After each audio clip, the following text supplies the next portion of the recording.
నెల్లూరు జిల్లా బుచ్చిరెడ్డిపాలెంలోని శ్రీ జొన్నవాడ కామాక్షి దేవాలయం ఈవో మీద ఒక భక్తుడు లోకాయుక్తలో ఫిర్యాదు చేశాడు. దసరా ఉత్సవాల సందర్భంగా 2 రోజుల పాటు స్వామి అమ్మవార్ల దర్శనాన్ని నిలుపుదల చేశారని ఆ ఫిర్యాదులో పేర్కొన్నారు. క్యూలో ఉన్న భక్తులకు ఎలాంటి సమాచారం ఇవ్వకుండా దర్శనాలు ఆపేసి భక్తులను ఇబ్బంది పెట్టారని పేర్కొన్నారు. పైగా అడిగినందుకు తన పట్ల దురుసుగా ప్రవర్తించిన ఈవో శ్రీనివాసరెడ్డి మీద చర్యలు తీసుకోవాలని కోరారు. ఓం నమ శివాయ ఆధ్యాత్మిక సేవా సంఘం అధ్యక్షుడు మల్లికార్జునరావు కర్నూలులోని లోకాయుక్తలో ఫిర్యాదు చేశారు.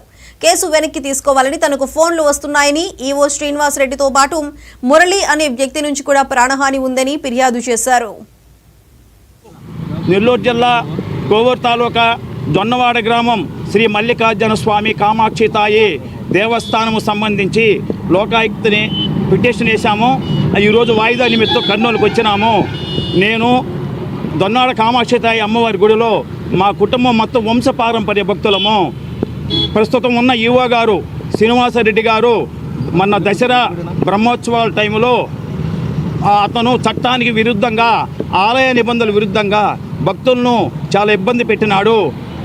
అందులో భాగంగా దసరా నవరాత్రుల రోజుల్లో గతంలో ఎప్పుడు లేని విధంగా 2 రోజులు దర్శనాలు ఆపివేసినాడు. ఆ రోజు మేము నైట్ 2:30 దాకా క్యూలో ఉన్నాము.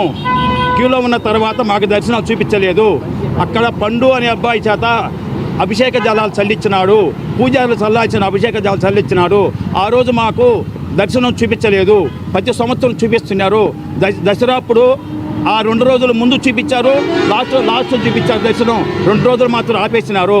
దాని నిమిత్తం నేను endowment department Amaravati endowment commissioner గారికి, విజయవాడ కమిషనర్ గారికి, నెల్లూరు జిల్లా ఏసీ గారికి, తిరుపతి ఆర్జేసీ గారికి, మా ఎమ్మెల్యే ప్రశాంత్ రెడ్డి గారికి, దేవాదాయ శాఖ మంత్రి ఆనం రామనారాయణ రెడ్డి గారికి అందరికీ కంప్లైంట్ ఇచ్చినాను. ప్రస్తుతం ఉన్న ఈవో శ్రీనివాసరెడ్డి గారు అతనికి రాజకీయ పలుకుబడి ఉపయోగించి మా యొక్క పిటిషన్ను విచారణకి రానికుండా ఆపివేసినాడు. దాని నిమిత్తం నేను లోకాయుక్త హ్యూమన్ రైట్స్ మళ్ళీ కంప్లైంట్ ఇచ్చాను. లోకాయుక్త వారు విచారణ జరపమని కోరగా వాళ్ళ పిటిషన్ వచ్చిన తర్వాత విచారణ చేయమని పిటిషన్ పంపించిన తర్వాత అతను